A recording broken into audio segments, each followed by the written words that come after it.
When looking at religious or mythological paintings, there's always the challenge of identifying the people depicted. For example, who is who in the famous fresco of the Last Supper by Leonardo da Vinci? The key to identifying individual characters often lays in the symbols that the artist included, which would allow people back in the day to identify each character. In this video, I want to look at the 12 apostles and how we can recognize each of them. You may be able to recognize some of them, like Saint Peter holding the keys to heaven, but what about this apostle and this one? Before looking at each of the apostles, it is good to understand where these symbols are coming from. Some of them, like the keys of Saint Peter, are based on the Bible, but many others originate from other sources, sometimes obscure, sometimes very influential. For example, one book that has had a great influence on artists is the Golden Legend, written in the middle of the 13th century by Jacobus de Voragine, an Italian archbishop who collected the biographies of many saints, including the apostles. And his stories contain information about the later lives of the apostles, things that are not discussed in the Bible. And as you will see, the common symbols for the different apostles are often derived from the way they died, like Andrew, who was crucified on an X-shaped cross. Let's start with two of the better known apostles, Peter and John. The most common symbol for Peter are his keys, which symbolize his role as a doorkeeper of the gates of heaven. But there are other symbols as well, like his papal vestments, or the upside-down cross referring to the way he was crucified and clearly captured here by Caravaggio. Other symbols like a rooster or a book or scroll are also sometimes used but are less common. Another apostle that is fairly easy to identify is John. He is usually shown as the youngest of the apostles, and so in this copy of Da Vinci's The Last Supper, we only need to search for the youngest looking man, which happens to be the man next to Jesus. Another common symbol for John is the poisoned chalice, often with a serpent inside. It refers to an attempt that was made to kill John, though he would actually survive this event. For example, here is a work by El Greco, and this work by Piero di Cosimo also shows this element clearly. And when John was shown in his role as an evangelist, we often see him writing a book while having the company of an eagle, symbolizing the high soaring inspiration for his writings. Next we move to James the Great, Andrew and Thomas, three others that are fairly recognizable in paintings. James the Great is sometimes shown with scallop shells, but more often with a staff and a hat, referring to him being the first apostle to go on a missionary journey. We can see these symbols best in this work by Peter Paul Rubens. As referred to earlier, the apostle Andrew is often shown with an X-shaped cross, based on a tradition that developed over the centuries, describing how he was crucified on a cross with a different shape than the traditional one used for Jesus. Arthur Walford, for example, painted this work of Andrew. Identification is not that difficult here, as his name is written at the bottom of the work, but if you look at the top left, you may recognize the X-shaped cross of Saint Andrew.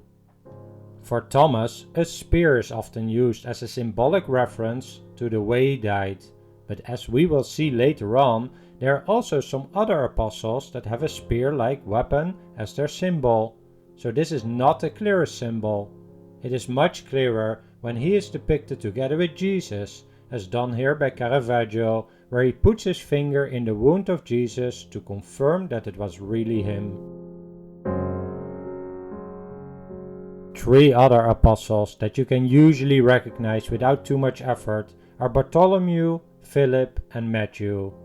Here you can see Bartholomew in the Last Judgment fresco by Michelangelo, with a knife in his right hand and his own skin in the other. It refers to the story that he was flayed alive. In most depictions of him, like this one by Rubens, we can only see the knife. Philip is often depicted with a so-called Tau cross, referring to the shape of the cross for his crucifixion. You can clearly see the different shape in this work by Felice Damiani, though in Rubens' work the unique shape of his cross is less clear. Matthew was both an apostle and an evangelist. It is easiest to recognize him in the role of an evangelist, where he is usually portrayed as writing a book while receiving inspiration from an angel, which is clearly shown here in this painting by Guido Reni. But in this painting by Rubens, he is shown with a weapon looking like a halberd. This refers to his death as a martyr, but as we will see with some of the remaining apostles, this is where things get a little bit more complicated. The remaining of the 12 apostles are James the Less, Jude Thaddeus, Simon the Zealot, and Matthias. They are not the ones who receive the most attention, and their symbols are also a bit harder to separate. James the Less is sometimes shown with a fuller's club, clearly visible in this work by Pompeo Battoni.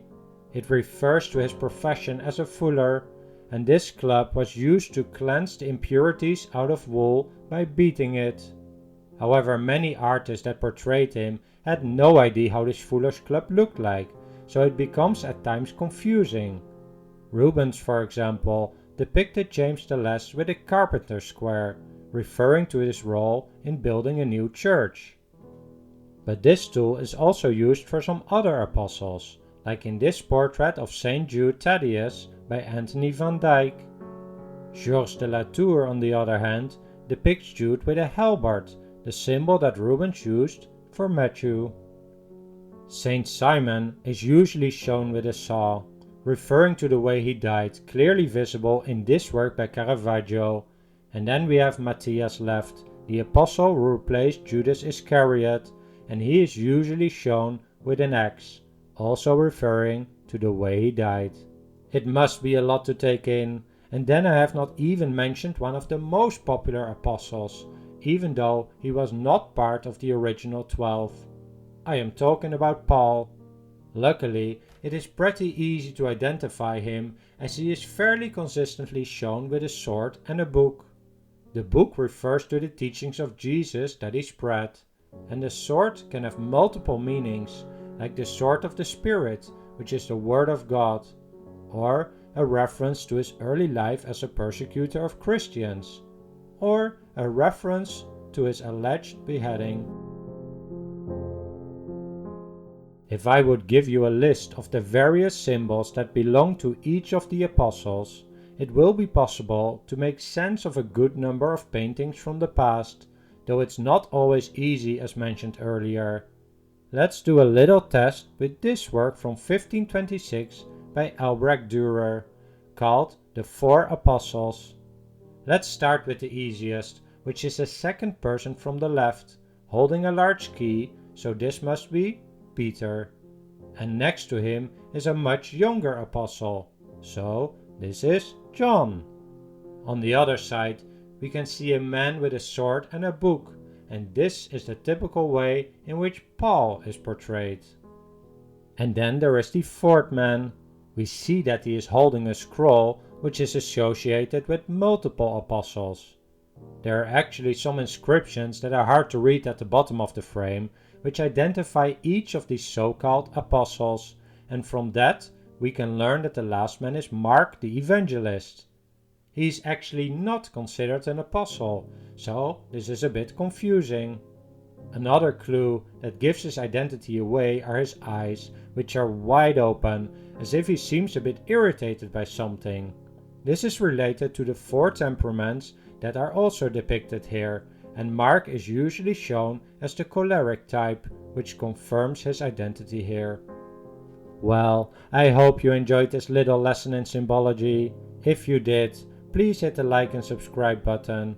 And I am curious to hear from you in the comments below whether symbology in art is a topic you would like to learn a little bit more about in future videos. As we saw in the last painting, there is so much more to learn about this topic, not only in relation to the apostles, but also for many other religious or mythological characters. Thanks for watching.